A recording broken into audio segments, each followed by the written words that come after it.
Record this. All right, man. How you doing, bro? I'm good, man. I'm good, man. Off work That's what's and up. just lounging. That's what's up, man. So look, I want to go ahead and get this, and I'm gonna go ahead and get this right, man. First and foremost, everybody in the land of North Carolina, it is my honor and my privilege to have my man Mallz, aka Malzini, aka the Cricket Eye of the North Cat, on an episode of Welcome to Jacksonville, my brother. I am really glad to have you on. It's long overdue. My apologies, man. I got so much stuff going on. I can't get focused sometimes, but I am glad I got you in the building. How are you doing, my brother?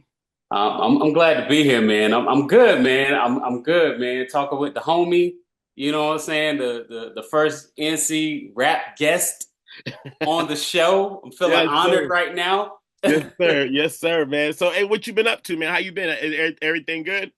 Yeah, man. I'm just, you know what I'm saying, just making it out here in this crazy world, you know what I'm saying? Living through unprecedented event after unprecedented event, you know? Yeah, yes, Like sir. everybody else. Yes, sir. Yes, sir, man. So let me ask you this: where are you from originally? Originally, I'm from a really small town called Harrowsville, North Carolina. It's Wow. in Hertford County. It's 30 minutes from Suffolk, Virginia. It is an hour north of Greenville, North Carolina. Oh, wow. So it's on the coast, the northeast coast. Okay, okay, Yeah. okay. So what got you being from there, man? What got you into the whole world of hip hop? So I have an older brother. Okay, He's like 6, 7 years older than me. He just had a birthday. Shout out to my big bro Arvis. He was a hip hop head. You right. know, I'm 43 years old. He just turned 50. Okay, So it was him that got me into hip hop specifically. But music was always being played around the house. You know what I'm saying? My mom was really big into music.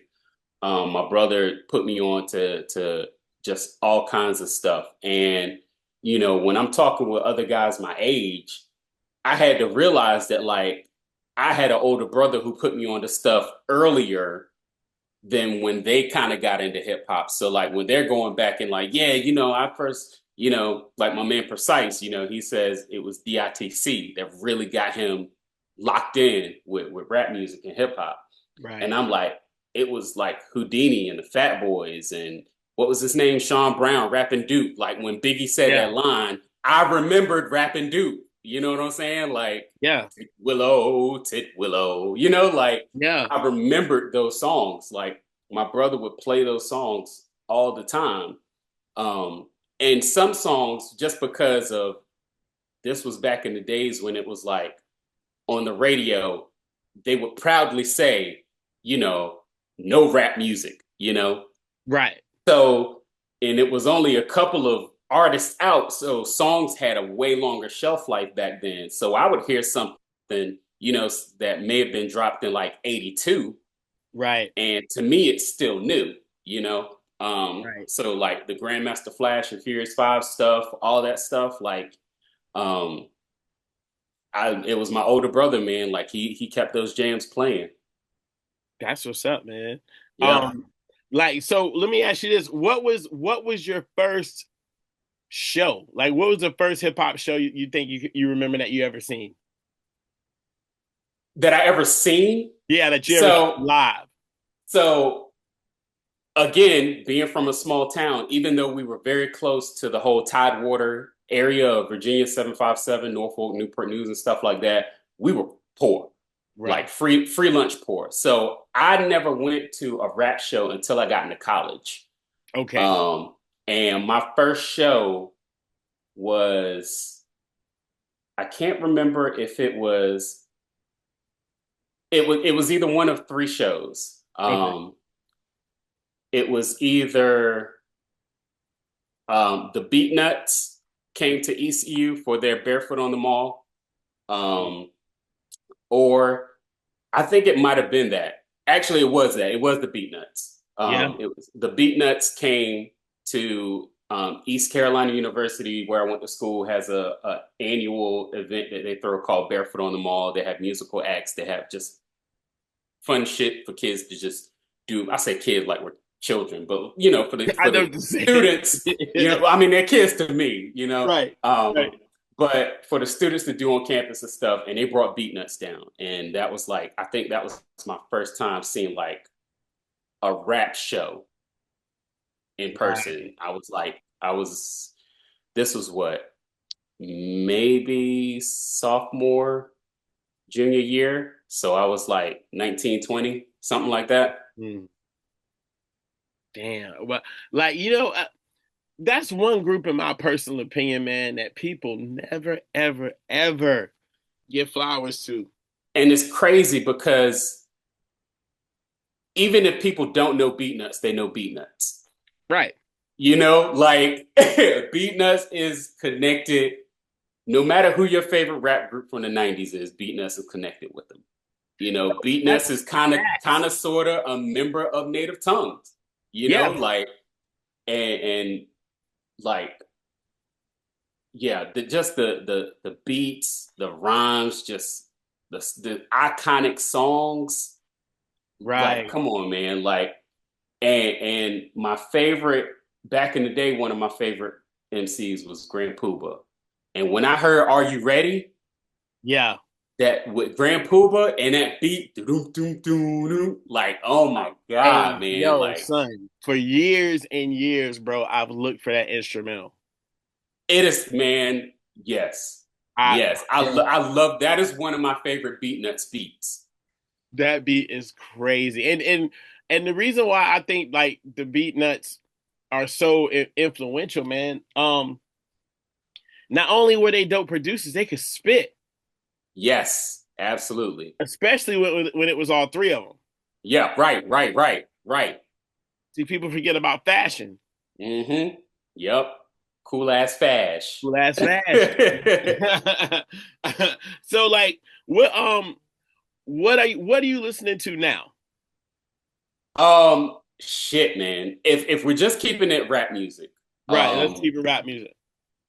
um, first of all, that Common and Pete Rock album is amazing to me. Yeah, facts. It is amazing to me. Like, truth be told, so Common, he's one of my influences. Like, Common is a very much a big part of the Mallz DNA as far as like the way Okay. I rhyme. And honestly, I had been off Common for a long time because I felt like he was like award chasing, Right. you know, for a minute. And I was like, it just ain't connected with me. I'll go back and pump the old Common.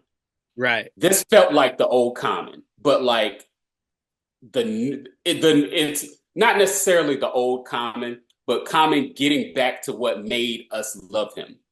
Right. You know what I'm saying? But just in his present state of mind and his present self, just him going back to what made us love him, the wordplay, the lyrics, all that, the delivery, and Primo just, I mean, not Primo, I'm sorry, P-Rock. Pete Rock, like, oh my God, man, like, there's nothing you can say about Pete Rock that hasn't already been said as far as just his greatness. And Yeah, for sure. like, if you're trusting somebody to just go all in on a project with, there ain't too many people that can do better than Pete Rock. Right. But other than that, the Open Mike Eagle Project, Previous Industries with Stay Rift and Video Dave, you know, for my super backpacker type state style. Yeah. Um, and see anything that came out. The Euro Droog movie, that album was crazy. Yeah. I'm loving Drew. Um, and really the homies. Precise Politics got some joints that he's working on that he sent me, Right. and I've just been kind of listening to those joints too, man. Like, and that's kind of where I am. As far as like what new rap joints I'm listening to. I got two you need to check out. What's up? That Boldy James and Conductor Williams, Across the Tracks. Okay, yeah. Wow, bro. That album, and also I don't know if you're a Crime Apple fan, but he's got another album. That man puts out an album like every 2 months. Um, Yeah, yeah, yeah. he's got an album called To CB. It's called To CB, and it's with a producer named Michael Angelo. You should check that out. All right, yeah, I'll definitely peep those. Get those.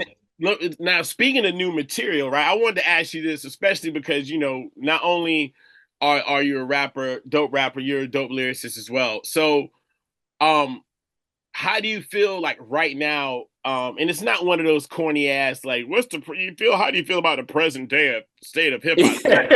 Yeah, yeah. I just mean like in present day, like right now, how do you feel about so many good projects dropping? Like I'm glad. it's been a I'm long time. Yeah, I'm glad you said that because whenever I do get those, how do you feel about the current, state of rap? I always like to talk about it's fucking beautiful because there's so much good shit. Right. And it's almost an embarrassment of riches because there's so much good shit. And like I've been heavy on this Common album, and then I'm like, oh shit, so and so just dropped one too. I forgot all about that, Right. And Right. it's like it's hard to keep up. Um, that is, I guess, the gift and the curse about this current era of music general, not even just rap, but especially rap, because like you said, you got people who are putting out projects every month. Right. Um, and I can't do that shit, not anymore. But like it's an embarrassment of riches because there's so much good stuff out there. And it's good because there's always something new to listen to. But then again, it's also like, damn, I just really want to sit with something for a long time, and just Mhm. just sit with it, like we used to do. Um, Right. so it's a double-edged sword to me, but I definitely think it's more positive because say, and I don't shit on the mainstream rap people. I will say that the ladies are fucking killing it. The Glorillas and the Megans and all of them, like they are killing it. It's not my cup of tea, but I Right. can tell that what they're doing, they are fucking killing it, you know? Yeah. Um, but like there is something for everyone, you know?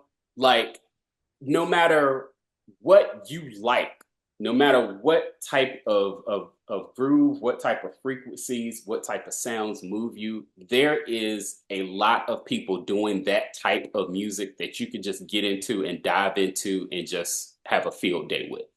Right. And that's the thing that I do love. Yeah. Yeah. You know, I, at least now in this era of hip hop, especially with the internet, you do have a choice, and you can Right. either choose to jump on it or choose to jump off. Um, but like with everything, when you talk about digital things, and I want to know your opinion on this, do you feel like when it comes to the whole digital era of hip hop, do you think that even though we have had many advancements in it, do you think traditionally we have lost some steps?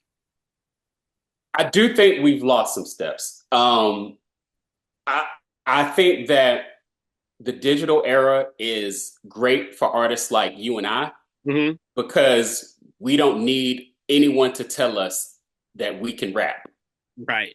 We don't need anyone else's permission. We can literally do it ourselves from the ground up and reach a very good size population that we couldn't have done without some kind of backing previously. Hmm. But the part that I miss is again sitting with the music. I miss liner notes. Like now, Ooh. and now people have learned that, like, okay, if say Conway's doing an album produced by Conductor Williams, now he has to set it up so that when it's streaming, it says Conway and Conductor Williams. Right. And then if there's featured artists, it'll be Conway, Conductor Williams, West Side Gun, Benny, Stove God Crooks, whoever's on the song. So they're all listed under the artist. Um, but it took a while before it was like, well, who the fuck is this guy on this song that's killing it with Conway? I don't know this guy. Who is this guy? Because you don't have the physical thing in your hand, the tangible object that shows you who produced it, who's featured on it, Right. who mixed it. You know what I'm saying? Like you don't have any of that stuff. And um again, that's where people on the level of like you and I, we can give that stuff to our fans directly. So Yeah. again, with every negative thing, there is a positive to go Right. along with it to kind of balance it out. Like, you know, I when I make my physical copies of my albums, I do kind of basic liner notes, mostly because I got to keep costs down, so I can't afford like to do a booklet, so I'll just do a sheet and I'll put all the information, songs produced by XYZ, mixed by XYZ, recorded at XYZ. But like I could just go online and make a video saying like, okay, and I have been doing this for my past two albums. Like, okay, this is where I got the idea for this song from. This is what this song means. I can do that myself digitally, Right. and I don't, and at very low overhead. You Right. know, Yeah, for so sure. there's always a something positive to go with these drawbacks of this digital era. So you have those artists and you have those fans, and it's easy, and I think it's human nature to just look at the gloom and doom of it. But there, we do have access to get behind the scenes looks at our favorite artists creating our favorite songs, and that's pretty dope to me. Yeah. Yeah. It's the one thing I think I do like about how it is now. It's very easy to pick who you want involved in your hip hop community. You know, Yes. like it's very whether that person lives in town or out of town, right? So Hmm. it's better for that. Um, Collaborations are a lot more easier now without Hmm. middlemen. Um, but I guess, like you said, though, with that balance, when you take the two steps back, there's no more A&Rs. There's Right. no more there's no more artists getting developed. Hmm. Um, and with that, that's why a lot of the stage shows lack Right. versatility and charisma because there's nobody like telling this person how to get on stage and look at the crowd and do this and do that. Right. So Right. you know what I mean? Right. So that's the thing. But like you said, though, it's definitely a balance, and sometimes it's a balance for the better. So I definitely agree with what you're talking about. Right. Um, Now, as far as uh like North Carolina, as far as hip hop, um, do you feel that even though we have the J. Cole's and the LBs and Justice League and all Rhapsody and all that stuff, do you still feel like that North Carolina is still kind of the lost state of hip hop? Like it's the one state that people often forget about. Yeah, in a way. And I think it's because North Carolina doesn't necessarily have a sound, Right, and like I've had conversations where I've talked to people from other places where I explained it like we're in the middle of everything. right, We're right on 95. We're 8 hours from New York. We're 8 hours from Central Florida, you right, know? And so like when I was coming up, I love the Wu Tangs and the Nas's and Pharoah Monch and all those guys. But I also, because I was so close to Virginia, I got a little go-go in my life. And also, right, like, go-go was kind of a part of rap in the mid 80s too, with Salt and Pepper and the whole Herbie Love Bug. What were they called? Idol Makers, I think they were called. Like he put a lot of go-go into his songs, but like we got a lot of backyard band, right. that was played on the radio. Like Sardines is still my jam. you know? Um, like I got playlists of just go-go joints, that I could find on Apple Music. Right. So like we kind of don't really have a sound that you can identify us with. Like, you know, and even though rap is way more global than it's ever been, and sounds kind of mesh and amalgamize into each other now, you could kind of still tell the at least the region where an artist is from, but it's just hard to do that in a place where one, a lot of people from up north and down south come to and move here. So you also have that influence, you Right. know, and then you just have the influence of just us being kind of in the middle of the East Coast where we get, back when it was Miami based, we got that, and we got the New York boom bap, and we got all this other stuff coming together. So I think that's probably why North Carolina has never really been considered by and large as a hotbed. But I think for people who are in the know, like they know. Right. There's a reason why Big Daddy Kane moved here. Sadat X moved here. Well, it's probably not rap related because they don't need that shit. But like Big Daddy Kane moved here. Sadat X is in Raleigh. I saw Guilty Simpson not long after Sean Price passed away that said like before he died, Sean Price was talking about moving to North Carolina. Yeah, his sister lives in Wilmington, I think.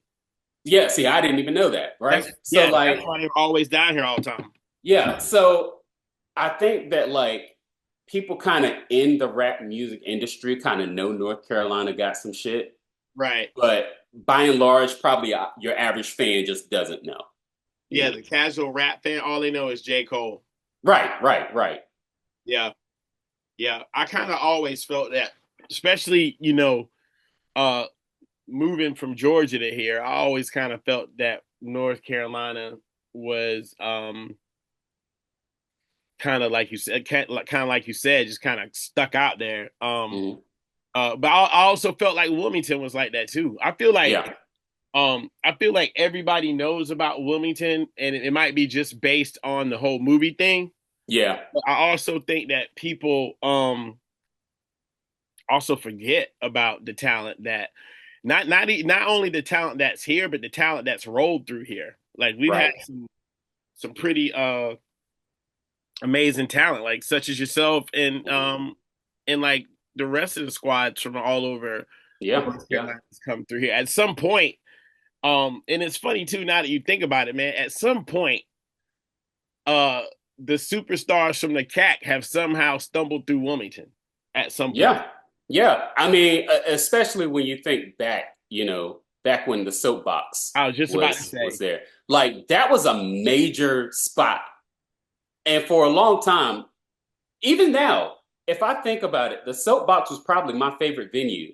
You know what I'm saying? right, Like it is definitely top five, one of my top five venues that I've ever performed at. Like I just love like no matter what level I was on, right, like it was just so dope. yeah, yeah, And, man. and, and I think another thing about North Carolina that kind of makes it such a melting pot is all the schools here, all the Uh, universities and the colleges. that's true, man. Like there are a lot of schools here. And Yeah, so you got people from all over coming to school in North Carolina, very prestigious schools, right.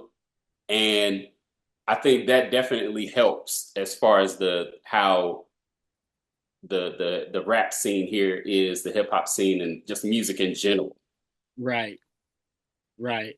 Yo, I this is a question I always wanted to ask you, man. And I never asked any of y'all this. Yo, how did the Alpha Male joint like come awry? So Alpha Male Society actually started when I was living in Florida. Okay, Um, I got a DM or an email from Big Hop. He's the as you probably could already assume. Big Hop was the architect yeah, yeah, of it. And for those that don't know, Alpha Male Society was like it was Slaughterhouse a little bit before Slaughterhouse. right. It was myself, Big Hop, Don DeGiorgio, Hooks, Diablo Archer, and then we had another group that was kind of one foot in, one foot out, Endangered Species, which consisted of Loose Cans and Mathematics. But then the first five that I mentioned, it kind of once we kind of got our groove, that was the core. Yeah. So I was living in Florida, and Big Hop hit me up. And he said, "I'm thinking about doing something." I think we had done like maybe one or two songs before then, Right. but he said, "I'm thinking of this thing that I want to do. Let me know if you're interested." And he's like, I reached out to, I think, at the time, I think he was still called Codex, so Don DeGiorgio Yeah. Codex. Yeah. I reached out to Hooks. I reached out to Diablo Archer. And when he said Diablo Archer, I'm like, I'm in. Because I remember back in like the early 2000s, back when like the Justice League had the lawn and you had OK Player, you had message boards and stuff. Right. Like outside of the whole JL, the main guys from North Carolina that I knew about, and I was like, okay, I need to somehow get in contact with these guys. Outside of them, it was Cahill and Diablo Archer. Got you. And so when he said Diablo Archer, I was like, I'm in.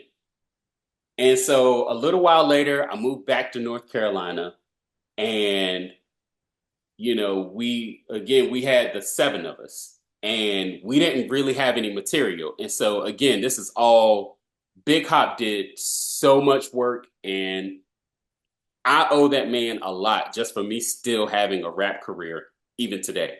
Right. Shout out. Yeah, man. Such a good dude, man. And like also funny, not necessarily story, but just an aside, like he and I had a class together at college, and I had no idea until he like randomly said it at a show we had. And I was like, really? Like, and I sat right across from him and I had no idea. But Yeah. anyway, so once I moved to North Carolina, Big Hop had moved back to Virginia by then. So we were kind of scattered, Diablo Archer from Rocky Mount, Hooks was in Greenville, Don DeGiorgio's in Greensboro, and Hop was in, I think he was in Hampton at the time, and I Yeah. was He's here down in in Raleigh. PA, right? Yeah.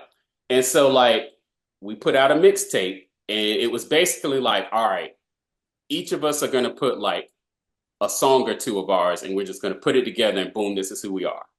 Right. While we're doing that, Big Hop is just booking shows all over the place. And we didn't have any material together. So it would just be like Alpha Male Society's coming up. And so I would do a solo song, Hop would do a solo song, you know, Hop and Hooks would do a song they have together, Hooks would do a song. And it would kind of be like that. We would have like a 15-minute, 20-minute block where we're just each kind of doing our own little shit. And then later it was like, okay, again, Big Hop. It's like, all right, we need to work on material together. And we had one song that we did, one song that it was all of us on it. It was called Background Check, because that was the name of our first mixtape. And so we would do that song. And then Hop had the idea that we were going to put out an EP every month with a different producer. We almost got through the year. But like what happens in so many other group situations, when you have too many, for lack of a better term, alphas in one unit, yeah, things, everybody's David Ruffin,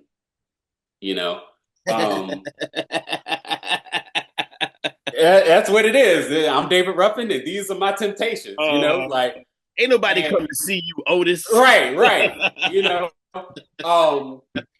And so like, and when I think back on it, we weren't doing music together very long. It was like a blip. But it's crazy the impact that we had, because to this day, when I go to a show or I'm doing a show, people say Alpha Male Society. They associate me with Alpha Male Society. And I'm like, I can't speak for everyone else that was in the crew, but I'm so grateful for it. Not even just because like they showed me how to work. Right. But like the impact that we made on the region was just crazy when I go back and think about it. Like, like it was So it was basically just Big Hop wanting to form a super group of guys in the North Carolina rap scene and just kind of take shit over. Yeah, And that's the long answer to a simple question. yeah. That's dope, man. I never ever ever knew that story, and I'm glad I asked you that during this interview because I was always curious. And Yeah. you would think as far back as me and Big Hop go, like I would already know this shit, but I never. I don't think I ever asked him. And I did a joint with Don. I can't even Codex. Yeah, I did a Codex. joint with him. I did a joint with him years ago on one of my old mixtapes. So yeah, he a good dude too, man. Yes, sir. Well, right quick, man, before we end this, I want to ask you this. Anything new coming out? So right now, I released the album last year, called A Subtle Reminder. And again, like I said, when I was in Alpha Male Society, we was doing an EP every month. And Right. then for those who don't know, I was also releasing a lot of solo material in addition to that. So like I like to chill. I like to have rest in between albums. So I'm just now kind of getting in the mode of like, all right, I need to start working on some stuff again. I do have another group called Bash Brothers with myself, Sharp Cuts, and Precise Politics.